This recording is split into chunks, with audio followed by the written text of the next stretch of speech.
Welcome to Ask Cadence, everybody. Thank you for downloading. My name is Pete Wright, and I'm sitting here once again with Jay Christensen. Hi, Jay. Good morning, Pete. Good morning. We have a problem card this morning. I think it's got a couple of different angles to it that I think will make for an interesting discussion. All it says on the card here is support from functional managers. Now, it seems to me that could mean one of two things. One, you're a team member and you're not getting support from your functional manager for your role on the project. And two, you're a project manager and you have need for certain project resources, and the functional managers aren't giving them up. Is that how you understand this? It is. It very much is. And this is a problem that we find fairly frequently. It seems like it would be something that would come up, especially in the resource-constrained economy that we're working in right now. So how do you? Let's start with the project manager angle. So you're a project manager and you desperately need some team members for your team to get your project done. You run into this sort of roadblock from a key functional manager. How do you move through it?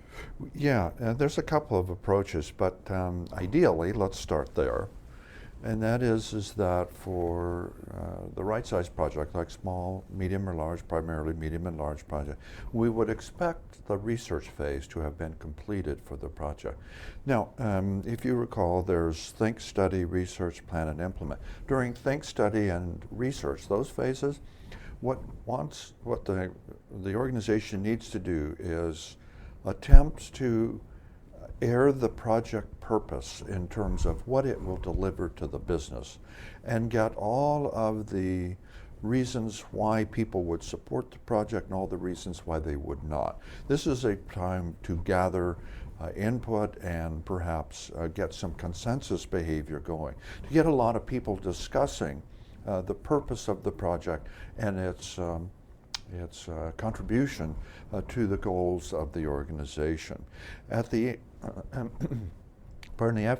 a reasonable period of time of consensus behavior, there has to be a decision made whether we support the project or not. And this is described in terms of a go, no-go decision. So, how does this... We're talking about the company here, right? I mean, Correct. we're talking about if the company's behind the project. Right. Yeah. Okay. Yeah. So this is all getting down to this problem about functional support.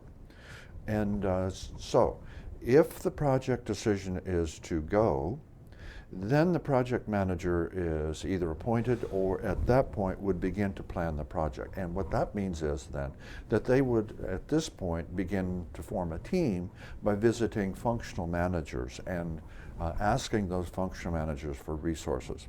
This is the key link, and that is that if the business value has not been completely and thoroughly defined and articulated and documented in the research phase, then the project manager is in a position of weakness as they go to functional managers asking for resources. That's the purpose of the research phase. One of the purposes is to solidify the business value so that we can get resources for the project from functional manager. So, as the project manager is beginning to visit functional managers asking for resources, project manager would take along a summary of the business value that this project delivers so that the project manager can market the project to the functional manager in the wording that they would use to ask for resources on the project. So this is key.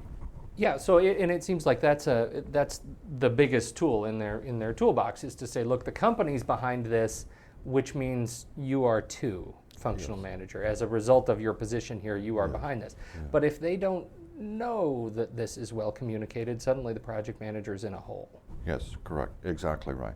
And the alternative now, once the project manager finds themselves in a hole, now we're coming back to the role of the sponsor. And if the project manager is not able to articulate the business value of the project to the functional manager, then the sponsor is brought in, and the sponsor then, being the link between the project and the business, would then help the project manager market the project to the functional manager and help the project manager get resources from the functional manager for that project. Okay, so let's take it from, we were talking here about the ideal situation, right?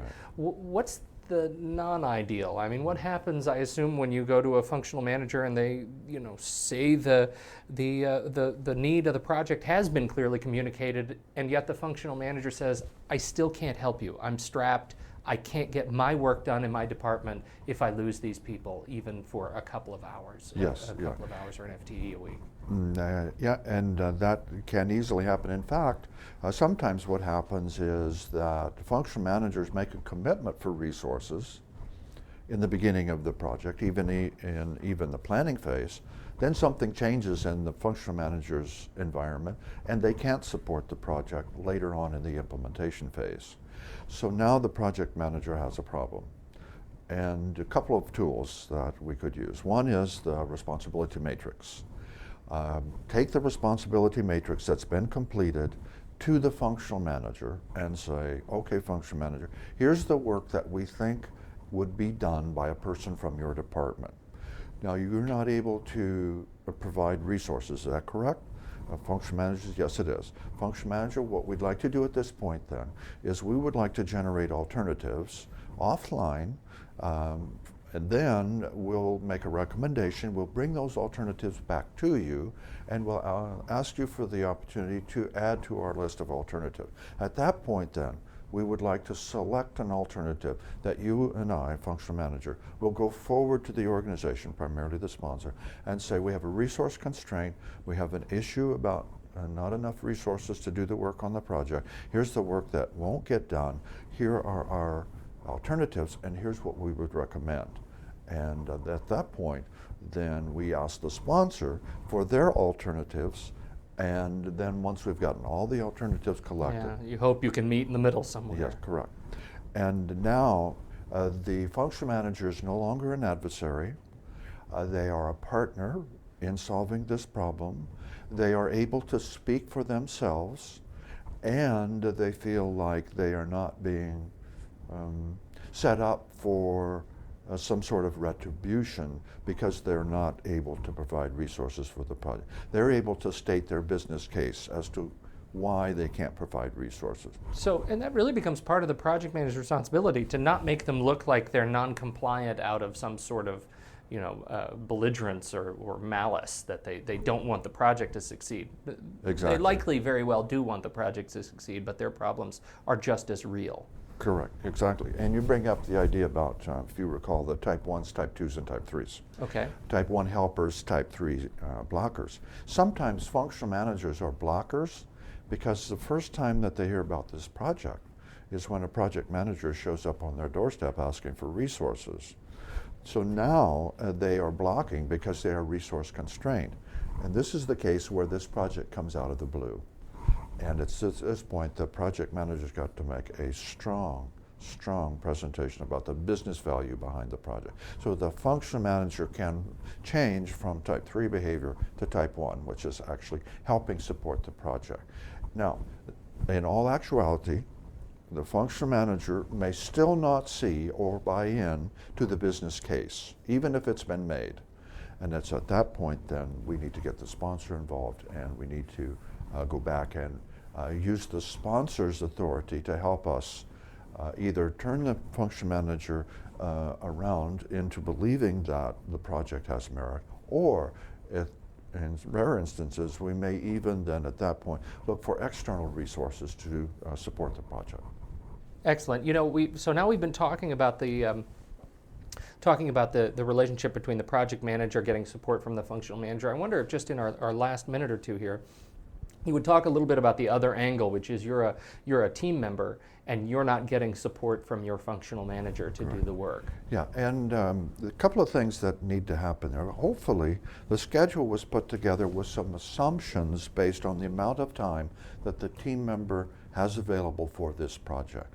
And if that assumption is violated because the functional manager has redirected the team member, now what we need to do is go back, project manager goes back to functional manager, finds out what the problem would or could be, and at that point we may get a recommitment of the time from the functional manager, or we may have to replan the project based on a reduction in resource availability, We may even put the project on hold if it's severe enough, or we may, as I said earlier, get into some other problem-solving activity with the problem-solving tool. What is the impact of this lack of resource?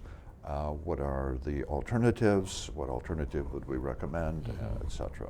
I don't want to open too much of a can of worms here, but the political factor, I think, is a key one I'd like your insight on. Say I'm the team member.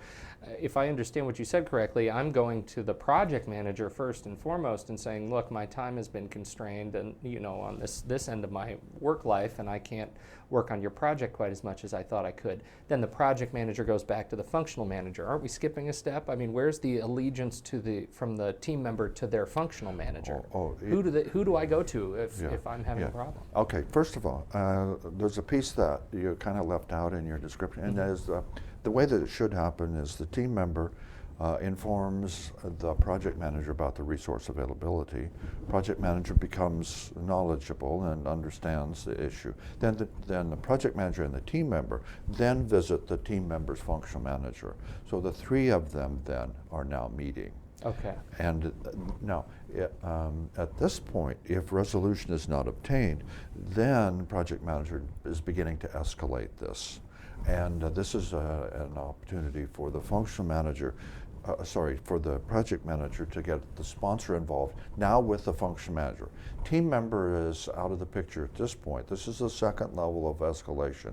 Now whose meeting is the project manager, the sponsor, and the function manager. Taking the team member out of the equation. Correct. That's, makes a lot of sense. Thank you very much, Jay. This has been illuminating. Hopefully it helps address the question from whoever actually asked it to us on the problem card. Thank you very much for listening. This has been another episode of Ask Cadence.